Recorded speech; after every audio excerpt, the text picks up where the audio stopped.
Welcome to another edition of the Craig Carton Show. My main man, Tyrone A. Johnson, right over there in the corner. Good morning, Tyrone. How you doing today? You know, it feels good. We're on have another holiday today, and the sun's out in New York City. That's right. Father's Day number 2. It was Father's Day in Italy yesterday. And, of course, when it comes to the tournament, it's like an exaggerated Father's Day. And the tournament, like it always does, delivered the goods yet again. Congratulations to now the 1-win High Point team. I did some research on High Point, by the way. Oh, you did? High Point gets the most dramatic upset win yesterday. So congratulations to the Panthers. Did you do any research into High Point? I did not. Every High Point dorm has a lazy river that runs through it and behind it.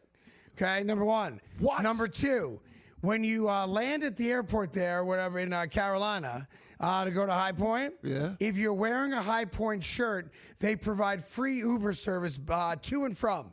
If you don't have the shirt on or some type of memorabilia on, it's a $90 trip. Number three, they have a culinary program there that apparently is world-renowned, okay? Culinary, They opened up 3 5-star Michelin-rated restaurants on campus that the kids get to eat in for free. For free? For free. Wow. It sounds like a wonderful place to go to college, and now they've advanced to the round of 32 in the NCAA Tournament. Yeah, congratulations to them. Now, Craig, you've had 3 kids go to college so far. Yes, I have. And one who will in a few years. I don't know if High Point would have been on his radar. Would you maybe nudge him in that direction now that you know all these great things about the school? I need to find out what it costs to go to High Point. Okay. Now, here's the crazy thing also. It's not even that big a school. Right. They have 6,000 total students at High Point. That I knew because they mentioned it during the broadcast. Yeah, so now, to be fair, like my son goes to a school that has 1,200. So an even smaller college, but 6,000 is not huge. Right. They also have a 99% job placement rate, and it is recognized globally as the #1 best-run college in America. A leader in innovation, undergraduate teaching, and apparently a little something we like to call basketball. It's hard to beat. Congratulations to High Point. So those kids were already doing well. Those kids are like a lock to have a good head start on life. And now they also good at hoops. And now they're champions. It's not bad. That's not bad. And that, by the way, that's why you can never sleep on the tournament. Yep. Because every single year in the tournament, there's a school. Look, let's be honest. Most of us never heard of High Point. Don't know where High Point is. Nope. Know nothing about High Point. But here they were, a 12 seed, down by 2 at halftime to the 5th seed Wisconsin Badgers, a Big Ten program, right? That's been had a good season. But there's a lot of people I saw online saying Wisconsin's one of those 5 seeds. Don't be shocked if you wake up and they're in the Elite 8. Yep, a lot of people were saying thought Wisconsin that. was going on a run. Yep. They're also favored by double digits, 10.5 in this game against High Point. But it doesn't matter who you are. It doesn't matter what you're favored by. When you take the other team lightly, and that other team is a 30-win team. They were 30-4. Knew how to win. Going into that game. Knew how to win. You got to play basketball. You do. And congratulations to a High Point. That was the game of the tournament thus far. It was. I have the tuition. And did you have them? I did not have them. Let's all be honest about it. I did not have them. And while nobody cares about your bracket, you guys all care about our brackets. I did not have High Point. I did not have them. Tyrone did not have High Point. I had A12, not that 12. I had VCU. I had VCU as well. I'll take the VCU I said credit. that on the air yesterday. And I was concerned down 19 I was in the second half. I was. But then it dawned on me. North Carolina's coach is Hubert Davis. Not much longer, it's not. No. Now, how about this from North Carolina's standpoint? Yeah. When they went up 19 and VCU called a timeout, the North Carolina athletic program put out a tweet. What? I have it for you. That's all right. Can you guys put that up there? North Carolina put that out in the moment. Up by 19 at the moment. You see the guys on the bench celebrating. Yeah. You see number 13 there, peacocking, bowing up his chest. Yeah, he struggled down the stretch too. And number 13. And then it went south. North Carolina, goodbye, out of the tournament. Now, what were they, a 7 seed? That was a 6 seed? 6-11, yeah. That was a 6-11, so that's another upset. Yep. Knocks out one of the ACC blue blood programs, which guys like us get great joy out of. Yep. And then the crazy thing after the game, and I didn't realize this while I was watching it, to be fair. So I'm a Johnny-come-lately on it. Up 19. I think it actually got to 20 even in the second half. Hubert Davis didn't make a single substitution. Nope. He played his starting 5 the entire 20 minutes, up by 20 in the second half. And if you watch that game like we did, they wilted in the last 5 or 6 minutes, couldn't buy a bucket.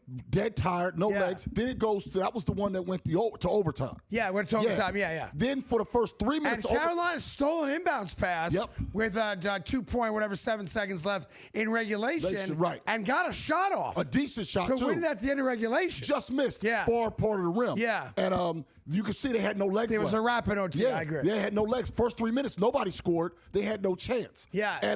And Hubert Davis, think about it now. There's a stat I found out. They were up 19. Now, they've been down 15 and period, and been up 15 and lost since Hubert Davis is more times than Duke. Ever? Duke has had 0 games during Hubert's time in which they were up 15 and lost or down 15, period. The most they've been down, Duke University, since Davis has been there, is 14 points total. Yeah, well, Hubert Davis is out. He's not going to be the North Carolina coach after this. He had a terrible press conference after the game as well and got grilled pretty good. So High Point beats Wisconsin. North Carolina falls yesterday. And then the game of the day, even though the number 1 seed Duke won it, Duke down 11 at halftime against Jerry McNamara's Siena kids, and kind of similar in the second half. I don't think he made a substitution in the second half either. No, whole game. Was it the entire game? He rolled with him the whole way. No, he had at least one substitution. I think we had what for 10 seconds. Is that it for the entire game? Yes, for the whole game. I thought that was just the second half. Nope. Okay, you guys got me on that. He just rolled with the guys. So they're up 11 at halftime. They get outscored by 17 in the second half, and their best 3-point shooter, Doty, couldn't hit the broadside of a barn in the last 10 minutes of that game. There's also a spot where Duke was down 13. Siena had the ball. They missed back-to-back dunks, like in the lane, 5-slam, a 2-handed jam of dunks, and then Duke got a rebound on the second missed dunk, dunked themselves, and instead of being down 15 and calling a timeout with about 13 or 14 minutes to go, they cut it to 11 and then ran them out of the building. I know it's one possession in a good game. But it's a swing. But if you were watching that game, they're about to go down 15. Shire's about to call a timeout. And both dunks, and Tyrone, they were 2-handed flush dunks. It wasn't like acrobatic. Right. It wasn't, yes, it was defended, but not even that well. And then Duke came down, they got a dunk, and then the Boozer brothers took over that game late. Both of them did a good job. So I got to give Duke some credit. They were down and out. That game could have been a wrap. They could have crawled under the barn, and they fought back, played their asses off for that second half.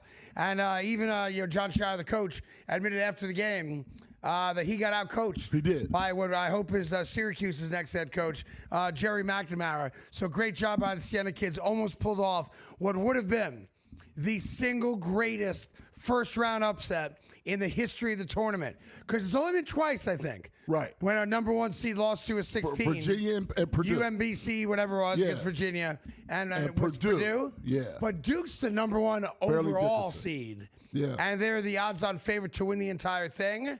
Siena beating Duke in South Carolina, by the way. Yeah, close. Would have been, I think, the single greatest and biggest first-round upset. But I'm telling you, we get ready for the rest of round 1 today, in about an hour from right now. And no matter how much we talk about it, no matter how much other leagues try to mess up a good thing, the Golden Goose, March Madness, is what I said yesterday, it's not even close anymore, is the greatest sporting event this country has. It's better than the Super Bowl. It's better than the World Baseball Classic we just saw. It's better than everything. And thank God for college basketball and these amazing kids that step up every single year. Much more coming up. It's Friday.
back to the Craig Carton Show. I'm just reading more about High Point.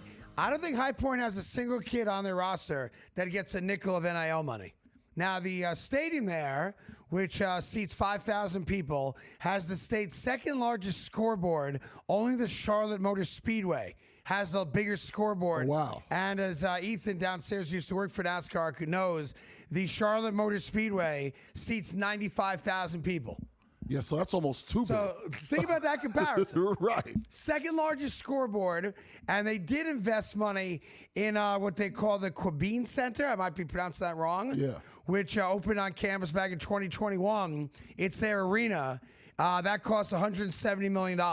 Now they play other sports in that arena, and they do concerts and stuff like that. Volleyball. But apparently that's stuff, a big recruiting thing for them. It costs $70,000 a year to go to High Point. So that's on par with a lot of D1 schools. But I was just trying to figure out, all right, by the way, their women's team is 15th in the country. It's 15th seeded, excuse me. They play Vanderbilt on Saturday. If you care about women's sports, which I don't, but I know Tyrone does. Yes. That being said, how much money do you think Wisconsin spends on NIL? If you had to guess. Wisconsin, $2.5 million. $2.5 million, okay? So I guess this had to go through the state of Wisconsin, but they passed a bill that funds Wisconsin athletics. I got to see the breakout because I'm not sure how much is basketball. Football, I'm sure, gets the vast majority. But they have a $15 million NIL program at Wisconsin. Yeah, most of it goes to football, for sure. That makes sense to me. It always does. I don't see the breakdown of it here because the state had to approve it. All right, so the state approved $15 million for NIL money, for Wisconsin athletics, which obviously brings a lot of tax revenue back into the state, so it kind of makes sense for them to do it. But it just shows you, man, you could pay all the kids all the money you want. Like, for example, the kid on BYU, number 3, the star player on BYU, who they gave, hold on. How do you pronounce it? DeBonza. Yeah. Who had like 35 points. He's going to be a top 3 pick in the draft. Top 3 pick. He had a good game. He's not the reason. Okay? Yeah, he's not the reason. But here's my point about DeBonza, okay? So DeBonza, 6'9" freshman, he had 35 points yesterday, whatever it was. Yeah, he was great. He's going to go into the draft. He's a one-and-done player for BYU. He got about $5 or $6 million, some even say up to $7 million from BYU as the number 1 basketball recruit, okay? Yeah, they paid a tax because of he can't mess with girls. They paid significantly more than another school. So the point is this, though. So let's just say it's at the upper end, right? No, it is. So DeBonza got $7 million to play for them. Yeah. They came in 10th place in their conference, and they got eliminated in the first round of the NCAA tournament yesterday, okay? Yeah. So I'm saying to myself, was that money well spent? Now, the kid had a great game. He's not the causal reason why BYU got knocked out. Yeah. But they spent $7 million on one basketball player who's not coming back next year for a sophomore season because he's going to go pro, and he's viewed as a top 10 or 15 pick in the NBA draft, maybe even higher. No, he's top 5. Because he's 6'9" and plays point, right? Yeah. And what did BYU get out of it? Well, nothing. Well, you say that as to grind against the players being compensated, but they also got a great class coming in next year, in large part because of I don't know if people go to play basketball there because Debonsky was there. Yes, it is. I don't know that. When was the last time you heard about a McDonald's All-American going to BYU? I can't tell you that question either. He was the number 1 player in the country. Now, all of a sudden, for next year, they have 2 top 20 players. They don't and you get think these guys. Debonsky's responsible for that? Yeah. I might look at that program now and go, man, they got knocked out in the first round, and I can't have sex. Players look at it. I ain't going to BYU. Yeah, players go, I can't do that, but they're paying money. They're paying money. If you're good enough to get $7 million to BYU, you can and you're McDonald's All-American, yeah, you can get 5 from somewhere else. You can get $5 million somewhere else and get the tang. Right. The good thing about him is, though, he could. So let me ask you a question. He got tagged You're the number one high school prospect in America. I'm not even considering BYU. And you got $5 million from Kansas, Florida, Kansas, Kentucky, whatever. Yeah. And you could bang all day and night. Yeah, I'd go somewhere else. Or you get $7 million. You can't drink. No. You can't smoke. You can't have sex. Can't curse. You can't curse, right? No caffeine either. No coffee. No caffeine. Yeah, no coffee. You're not going to BYU. Me? No. But my parents And neither am I. But his parents wanted him to go. In fact, his parents want him to go back to school. Well, if you get another $7 million, right? He'd be a top 3 pick. Go be a grown man. So he's gonna get 40 or 50 million bucks, and he gets to bang, right? Yeah. Man, I'm telling you right now. I keep telling you. I don't know why. I respect BYU. I respect that they have a culture built on religion and education and living life a certain way. I don't live my life that way. Neither do you. No. But I mean, if I was a top prospect, no way in hell. I can't go to BYU 4 more years of celibacy. No more. After getting it done in high school. And like, think about it, you're the number 1 recruit in high school. Yes, he was. Now, I don't want you dating my daughter, but you ain't going to college a virgin. No.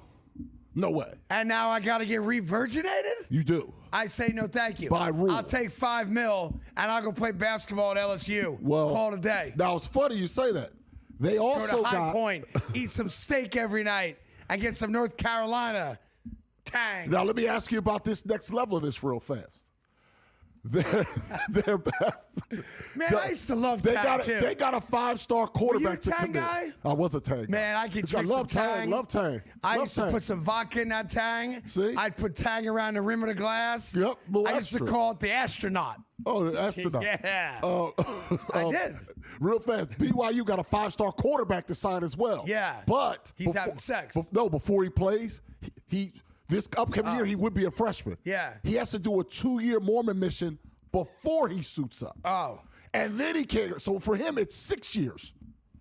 6 years of You don't think when they go to them islands like Tonga, they don't partake in the tang? How you going to get them to convert to your religion that says no tang while you're actively getting tang? It's a fair point.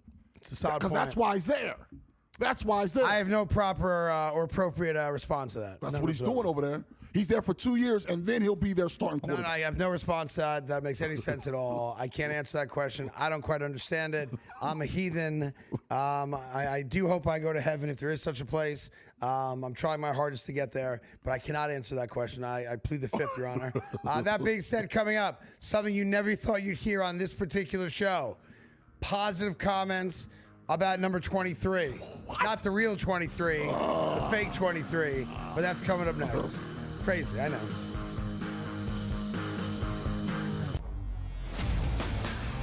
I wonder if you could argue UConn's more overseeded than, like, the idea that UConn was battling for a 1 seed, quite frankly, never made any sense to me when you look at where their metrics were stacked. UConn will be great as long as they don't play St. John's, apparently, in the tournament. They're good to go there. But you put them at a 5, Kevin. Now here we go again, like last year, Bill Self versus Rick Pitino. The Early Line, only on SportsGrid. This team could be an ATS machine. Yeah, you know what? I got excited. I usually get excited about the Jets in the offseason and kind of think, they could be sneaky better than people give them credit for. And even this Geno Smith deal, I originally kind of rolled my eyes and thought, what are you guys doing? What are you doing? And then you come to the conclusion and you realize, Kevin, they're paying him $1.3 million a year. Game time decisions, only on SportsGrid. We are really starting to see that slowdown, and we're anticipating it with March Madness this year. Obviously, you don't have as many states going online. Gone are the days when you're adding 10 states every year, so the numbers will inflate that way. And I mentioned prediction markets taking money as well. One firm, HG Gambling Capital, estimates that they'll add about another $500 million in bets. Newswire, only on SportsGrid. I wait until I get the tournament bracket. Then you'll see me start to talk about who makes a run, who's right to get picked off. You go back to last year, look at St. John's, right? They were on a roll. They got Arkansas, who was a better version of St. John's. College basketball today, only on SportsGrid.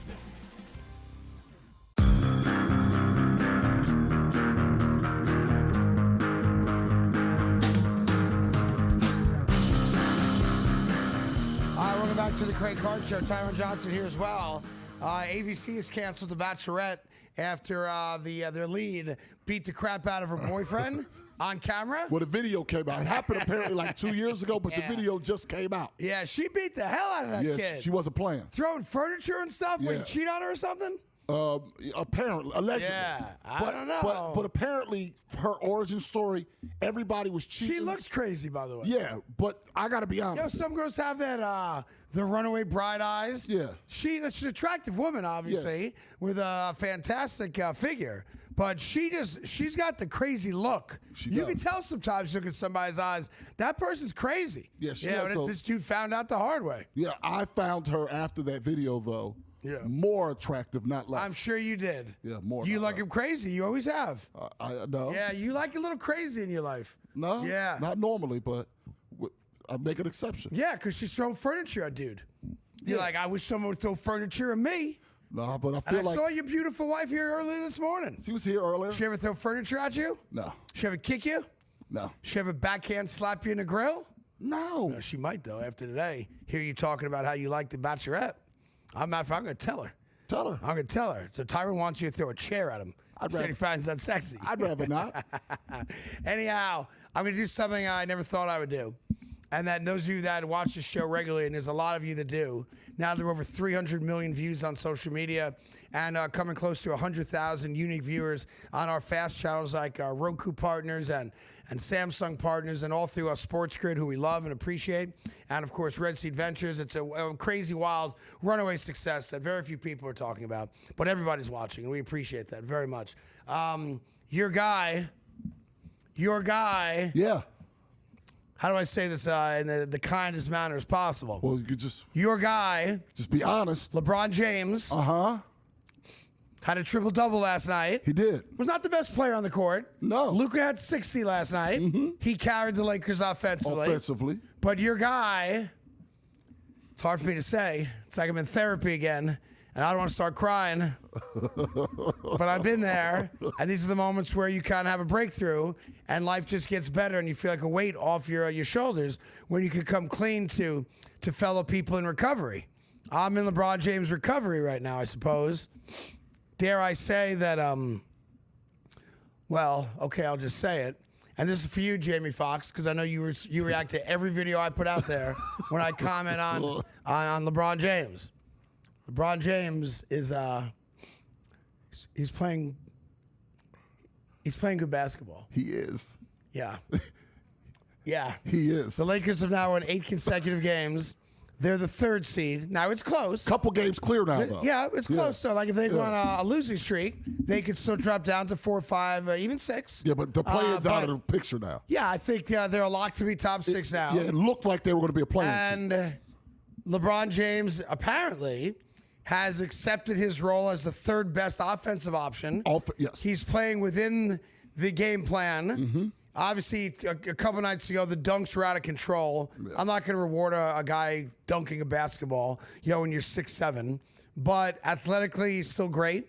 Last night had a triple-double.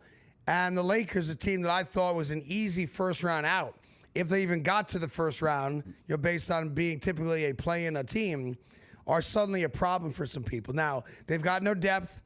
They are still not a good defensive team. And they gave up like 130 points last night in a rout. So defensively, they're still weak. I think they're too old. I think they're too slow. They are. But they are the 3 seed right now. And all of a sudden, ever since LeBron James took ownership that it's not your team anymore, you're not the best offensive option. Don't do that. You're not the 2nd best option. Don't go do that. But you're a very good 3rd option. And now that he's relying on the better players on the Lakers to get more shots and to be a bigger part of the offense. What are we doing now? The Lakers are a better team for it. So I will say this. I'll look dead in the camera and say it. Although it's not easy to say. But I think, as I made a pledge to you 34 years ago, I would never lie to you. While he's an insufferable narcissist who crowned himself king. See, this is where you lose it. You're supposed to be saying something nice. I'm sorry. I have to admit, LeBron James has. It's hard to get out. Come on. Has been playing very good complimentary basketball. Yes. Thank you, Craig Carton. Thank you for saying it out loud. He has become, now they're not great because he's an old man. He's their best defender at the moment. He just is. That's a fact. Luka doesn't play any defense, so that's like by default. And Austin because he's not a great defender. Austin doesn't either. Austin Reeves is like a traffic cone on so defense. what I'm saying is he's their best defender. He's rebounded the ball a lot better lately because they needed it. And because he's deferring to those guys offensively, he's now the traffic cop on defense to where they're getting stops in certain moments. LeBron James, GOAT James, continues to win. Yeah, I also think you got to start paying attention to Ayton. Ayton's starting to play better ball too.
Back to the Craig Carton Show. Tyrone Johnson here as well.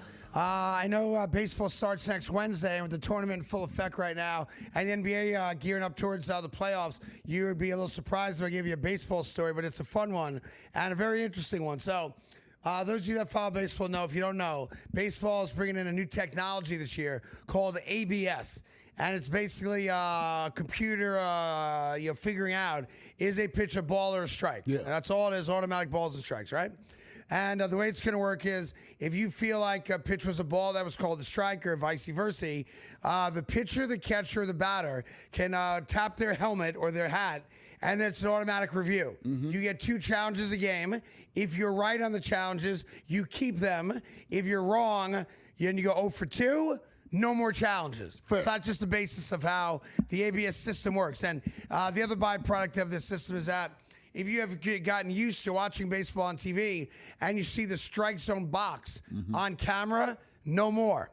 That will no longer be on camera because they think it gives you some type of advantage one way or the other to calling for the ABS system. Okay, so that's the background of this, right?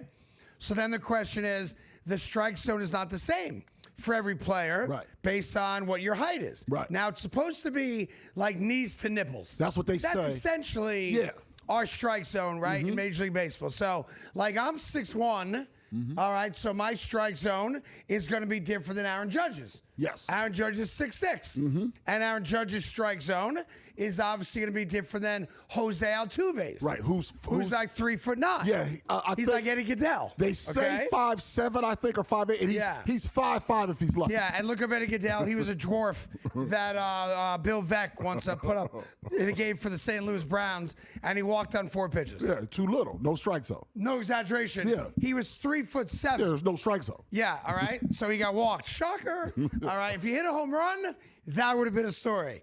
So in any event, I'm checking out, the ABS thing. Yeah.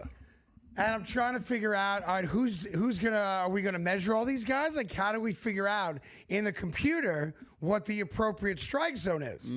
So no joke, they are measuring every single player.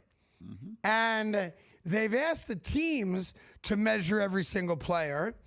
And I'll give you an example. Take a guy like Gavin Lux. Gavin Lux is a second baseman. He played for the Cincinnati Reds last year. He's on the Tampa Bay Rays this year, okay? Gavin Lux last year in the media guide was listed as 6'2" tall, 190 pounds. Now, the weight's irrelevant, of course, right? So they measured him. Now, if you're Gavin Lux, if you're 6'2", your strike zone's going to be bigger than if you're 5-something, right? Oh, yeah. So what's happening right now, Major League Baseball players are shrinking themselves. And whatever official number the teams turn in to Major League Baseball through the union, that's the number. That's the number. Okay. Gavin Lux, last year, 6'2".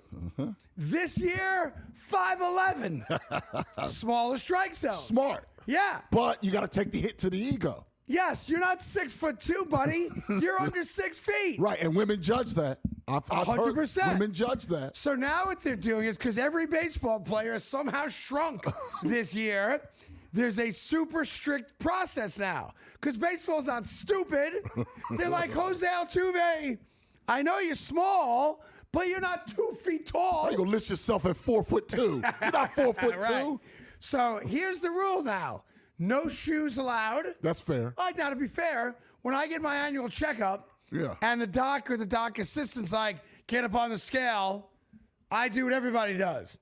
Man, I unload everything. I empty my pockets out every time. I get the phones out, the wallets out, the hats off. Keys, everything. The shoes come off, the socks come off. I sometimes take my pants off. Because they got those old school scales at the doctor's office. They do. Those things don't lie. Yeah. It ain't like an electric scale where you could kind of rig it. You know what I'm saying? So these dudes are getting naked now, right?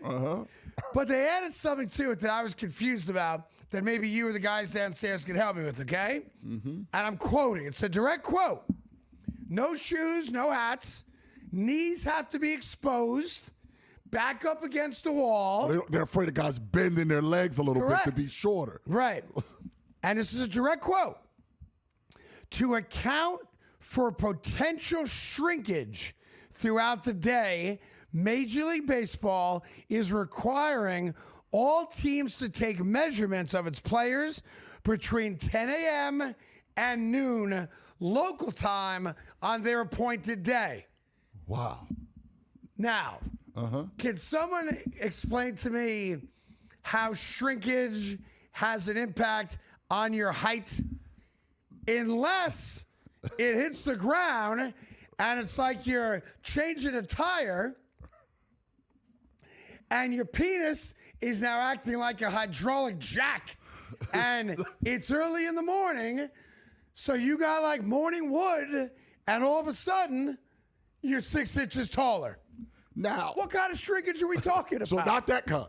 Now, according to Google. Yeah. All right, I'm gonna try to give the real answer first before you have fun with it. I'll give the real answer first. Okay? Yeah.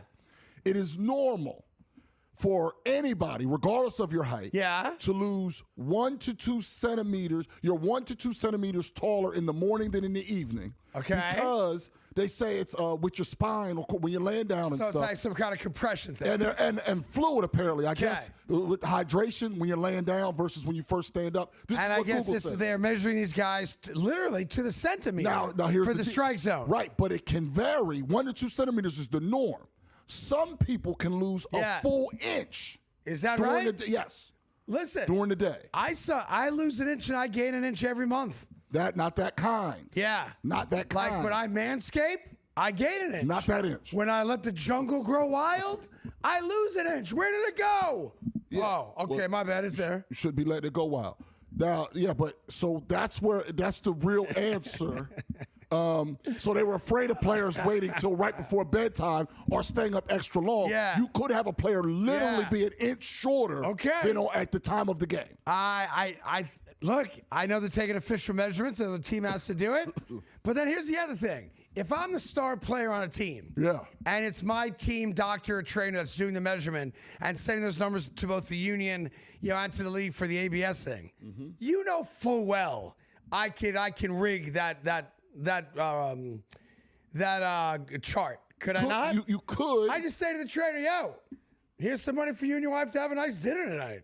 What does he care? You want a new Ford truck? Like if I'm Gavin Lux, how did Gavin Lux get 3 inches shorter and not lose a pound? Well, the girls he dated from the app said he wasn't. Think so? She knew he wasn't. She knew he wasn't. So it's I can't get enough of the story, but it's a direct quote about shrinkage here. Yeah. And it just goes to show you, baseball players are just like us. Just like us, except a lot of them are smaller. Yeah. A lot of these dudes, like you've met a lot of baseball players. Yeah. Like I just think I could kick half their asses. Oh yeah, feel Now, very there's some comfortable with dudes who are that. tough guys. Like I wouldn't fight Bryce Harper. I would not fight And he's Bryce got them Harper. crazy eyes anyway. He got crazy eyes. He Yeah, got- I wouldn't fight Aaron Judge. No. Although I think he probably bruises like a grape. But didn't he know play what I'm saying? football though? Isn't part of the I reason he don't was a think he late did. bloomer? He played football too. No, I think because they said he was soft as a kid. He was like a marshmallow. And now obviously he's all jacked up and tight and whatnot. Yeah, I don't want that but, dude. Yo, That bat speed. What if that bat speed, converts I to bet you power? Aaron Judge has never thrown a punch in his life. Okay. I've been thinking about this a lot lately. All right. Tall, big dudes don't get in a lot of fights because not a lot of guys challenge them because you're like, a dude 6'6", 240, I ain't fighting that dude. Yeah. Meaning, some people think I'm ugly. By the way, you're entitled to be wrong, but this is not the face you want to fight. You know what I'm saying? I get it. Like, I've been in some fist fights. I never want to fight an ugly guy. No, he got I nothing got to no lose. interest in fighting an He got ugly nothing dude. to lose. Yeah. He got nothing to lose. Look at that ugly guy. He might want to get punched in the mouth. Might improve. Yeah. Might make it But better. a good-looking big guy, I'll take you on all day because you ain't never had a fight. I don't know, man. I'm scratching and clawing out of my neighborhood. My brother I one grew up time in the Bronx gave a guy where people get pregnant. he once missed a punch and gave a black eye. You grew up in New Rochelle. New Rochelle. Where people get pregnant. No, nobody's pregnant there. Nobody's pregnant in New Rochelle. Nobody. Oh, look, I just shrunk another inch.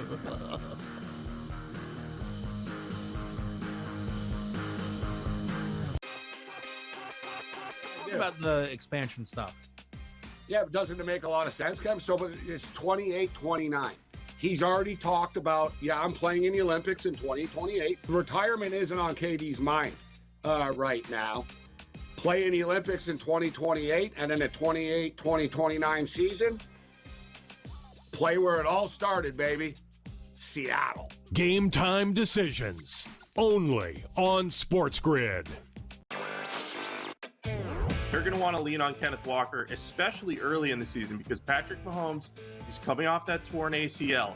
Adding a high-end, proven running back next to him just gives him a little bit of time to say, hey, we're going to be run heavy early in the season as Mahomes kind of gets back up to speed, tests out that knee, and feels fully comfortable there. So I think Walker ends up being a big-time fantasy asset. Newswire. Only on SportsGrid. It's not sustainable. Pitches thrown too hard and not being healthy, so that don't benefit anybody as well. So it's better to, if a guy throwing 97, why not just throw 94, 93 and learn how to pitch? And then you can last longer. So it's more about keeping the product, on the field and being on a consistent basis. Outspoken with Dan Cilio. Only on SportsGrid. You can put your skill and your luck to work on Kalshi. Why? They're offering $1 billion here. If you can pick the perfect bracket, sounds easy, Joe. Just pick the perfect bracket, get $1 billion. Yeah, I think the odds of actually doing that, Donnie, are about the same if you're expecting to hit the Powerball lottery 6 times in a year. Prediction Markets Edge. Only on SportsGrid.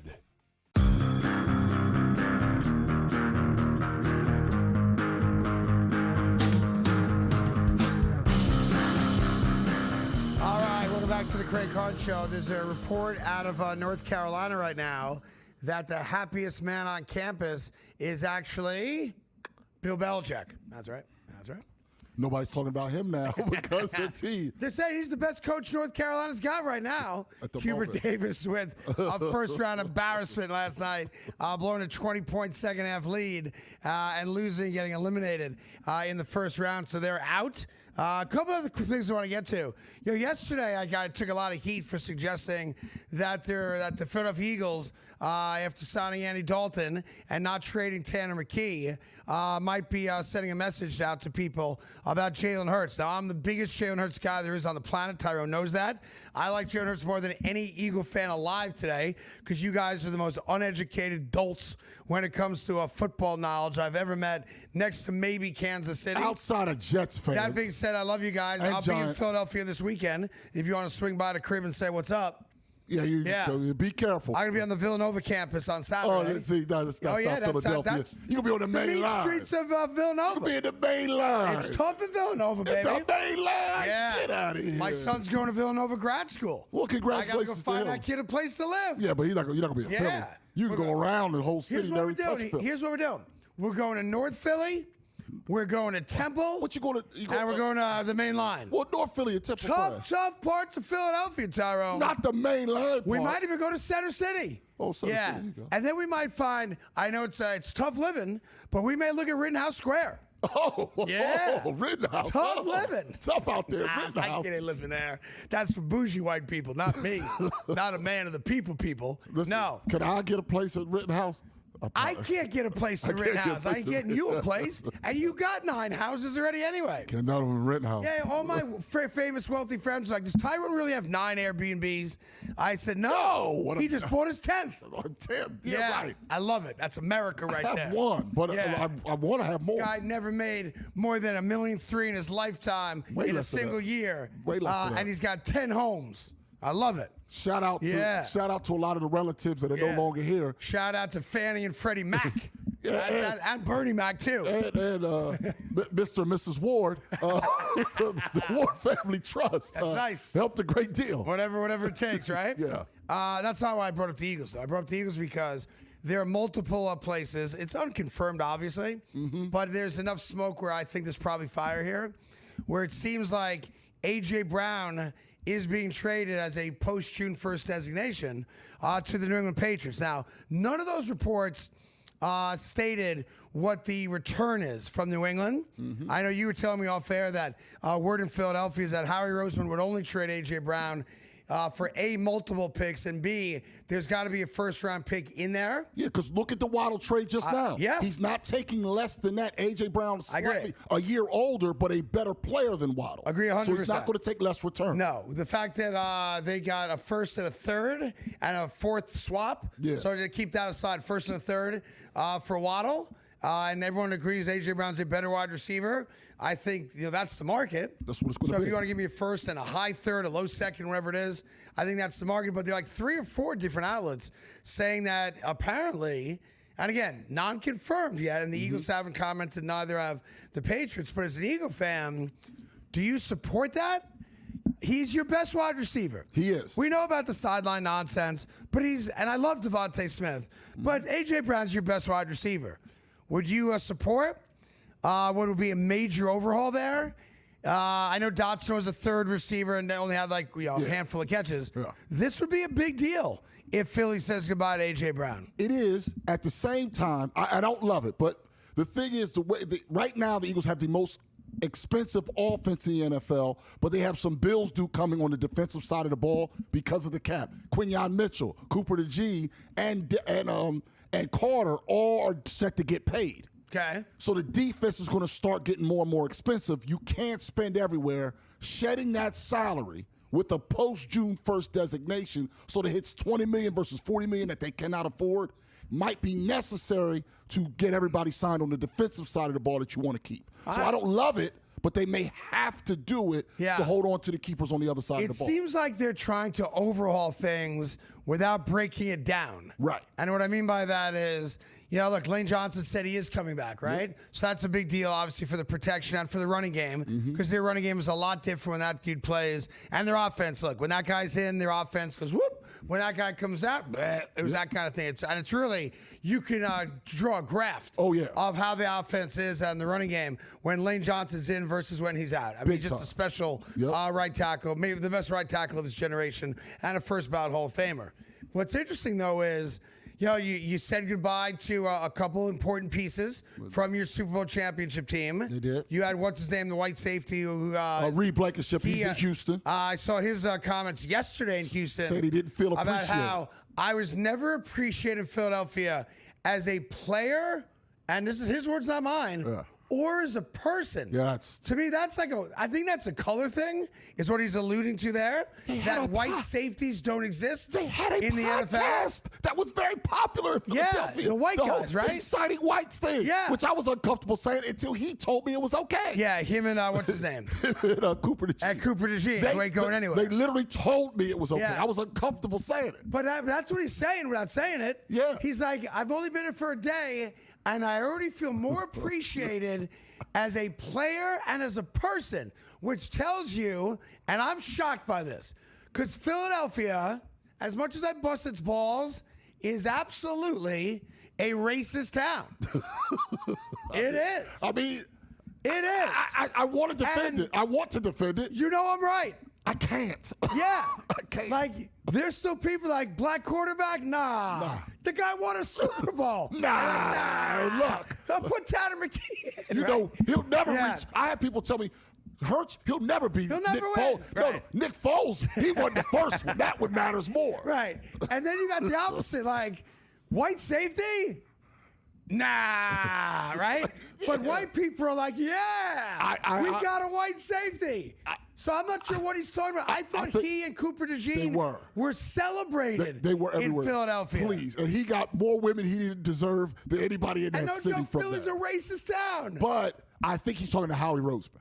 Howie Roseman's the best GM in the sport. Okay. Howie Roseman's people's skills vary based on whether or not he wants to pay you. If he wants to pay you, he will be best friends with you. Got it. If he doesn't want to pay you, all of a sudden, how you doing, buddy? Right by. He doesn't talk. Oh, he's like that, really? Oh, yeah. That's how you know you're not getting paid. I thought he was a very talented, really uber successful defensive player. Limited and I in thought he coverage. did a good job. But limited in coverage. Fair enough. Anyhow, I thought that was interesting. We got one more segment coming up, and we have great content you're not going to want to miss. It's why we're so special.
back to the Craig Carton Show. Tyron Johnson here as well. Before we skedaddle for the weekend, and we're about 20 minutes away right now from day 2 of the tournament, which is very exciting for everybody, of course. Now, who would be calling me right now? Right there. From a number I don't recognize. Oh. Man, I hate that. Is it a New York number? It's a New York number, 917 number. Huh. But it ain't in my phone. So leave a voicemail. Yeah, leave a voicemail. Leave a voicemail. And if you don't leave a voicemail, I ain't calling you back. Sorry about that. That's unprofessional. Oh, look, it was Ethan calling me. He knows better. In any event. Come on, Ethan. Come on, want to Ethan. acknowledge that Kareem Abdul-Jabbar had a great NCAA tournament debut yesterday. Had like 12, 7, and 7. He has a secondary nickname, though, which I like a lot also. Okay. Now, I'm going to still call him Kareem Abdul-Jabbar. Yeah. Because that's the best one. They're also calling him Larry Nerd. Instead of Bird. I like that. Yeah, thanks for explaining that. it. That was awesome. Yeah. You know, not. And they're also calling him Milk Chamberlain. Right, for Yeah. Wilt. Thanks for explaining that. There's a lot of people that are younger people on the podcast side that don't know Bird and Wilt. Educating them. Everybody knows Now Larry these 20-somethings don't know and the Wilt games. Chamberlain. They don't know the games. You don't think they know? I know they don't know. Is that right? Yep, I'm helping them. And then I thought this was a real nice thing at the LA Chargers did yesterday. What'd they do? So the LA Chargers had their star quarterback Justin Herbert visit an orphanage out in California yesterday. Okay, great. Look, the more community service you can do, the better. Yeah. Right. And I think it's wonderful that Justin took time out of his personal, off season to spend a few hours, as it is, with a local orphanage in San Diego. And there's a quote, if I may read, that gave me goose pimples that I just want to read to everybody real quick before we end the show today. And here's the direct quote. Justin Herbert at the orphanage in California, quote, "It's heartbreaking to see into those sad, hopeless eyes." That's the direct quote from one of the orphans when he met Justin Herbert. Come on. Yeah. Come on. Get out of here. Now those poor orphans having to talk to that guy. Why don't you send a winner to the orphanage? God knows he does in the playoffs is throw interceptions. Kid's like, I'd rather be here than be you. Sadly, Chuck Norris passed away. Yeah. He was in his 80s. 86. Another guy I would have loved to have interviewed before he died. Yeah. For my brand new podcast called Before You Die. Okay. Yeah. Before You Die, Yeah. the new working title? Yeah. Okay. Yeah, it's the last interview on record famous people do. Right. So now I know that he went to the hospital, I guess, yesterday, and unfortunately he passed away. Yeah, he couldn't speak. I didn't see the cause of death, but it's Old. sad. Old, Just yeah. old guy, right. Yeah. Maybe it's still because Bruce Lee attacked his organs karate style Yep. way back in the day. Took him out. Yeah. That was a great Yeah. fight scene, yeah. With Kareem Abdul-Jabbar, too. Yes. Like, Kareem kicked Bruce in the Yeah. chest. Like that. Yeah. That's my another impersonation. Uh-huh. Remember yesterday I gave you my Saquon Barkley Yeah, impersonation, yeah. which is this? Yeah. Yeah. My Bruce Lee impersonation, which I've worked on for years. Uh-huh. Yeah, just like that. You see, by the way, you see how fast the hands are? Do you see the speed? That's my Bruce Lee impersonation. In any event, Chuck Norris died. There's also a report out there that Mean Joe Green might have died. Yeah, but that's Is that not confirmed. confirmed or No. Not confirmed? Mean Joe Green's still with us. Are you sure? For now. Because these famous deaths happen in threes. Yeah, but his didn't happen yet. Yeah. Chuck Norris, Mean Joe Green, Maybe Mean Joe. Bobby Flay. I mean, Not my Bobby Flay. is he alive still? Yeah, he does a podcast now. It's actually decent. He talks Sorry. to chefs. Alex Ovechkin did something that the late great Bobby Orr did. I just named a random hockey player. I don't know if Bobby Orr did it or not. Gordie Howe. Gordie Howe. Like anybody knows. People know Gordie Howe. Gordie Howe, sure. Bobby Orr. You know, you're also Phil Esposito. You're skipping by a very important event too. Before we get out of here, What happened? You know, the women's NCAA tournament has started. No, it didn't. It did. It started like 30 minutes ago. Ovechkin, 20 season with 25 goals. I have my Final Four. For what? Women's Final Four. I have it.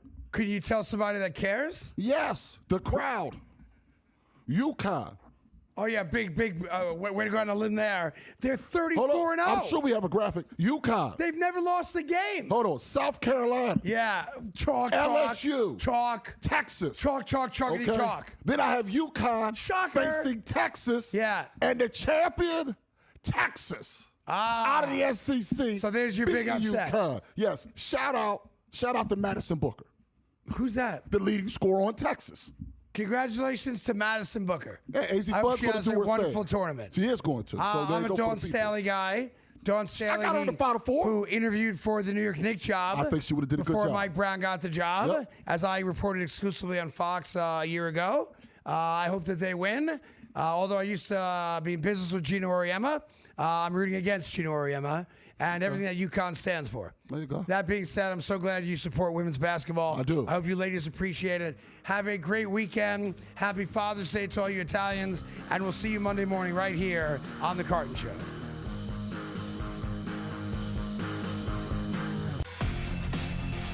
Nine plus sounds pretty good here, Donnie, at around even money, right? I got no problem there, trading at 54 cents. And again, all the pressure is on the higher seeds and the favorites, right? Start getting into that 4 or 5 minute mark in the second half, and you're down double digits. Some teams, it does not get better, Donnie. They don't pull themselves up off the court. Prediction Markets Edge. Only on SportsGrid. You know, you don't usually get Alabama basketball booked at less than 160. You're getting that now here. The real question is Aiden Holloway done for the tournament for an Alabama team who, you know, we've seen under Nate Oates, they're more than capable of getting themselves to a Sweet 16 and Elite 8 and maybe even beyond that. Newswire. Only on SportsGrid. I don't like to overthink it, Kevin. I really don't. And similar situation, you know, I feel the same way when it comes to betting.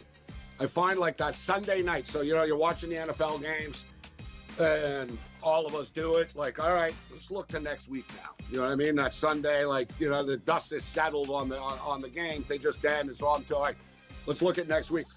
My first reaction is always the best reaction. Game time decisions. Only on SportsGrid. NBA Central sent out a tweet yesterday. Hornets announcer Eric Collins says Jalen Duren is one of his favorite players to watch. Quote, I like talking about that body of his cut up like coleslaw, end quote. Interesting. Yeah, not quite sure what the reference to coleslaw is. No idea, Donnie. I have no idea. The Early Line. Only on SportsGrid.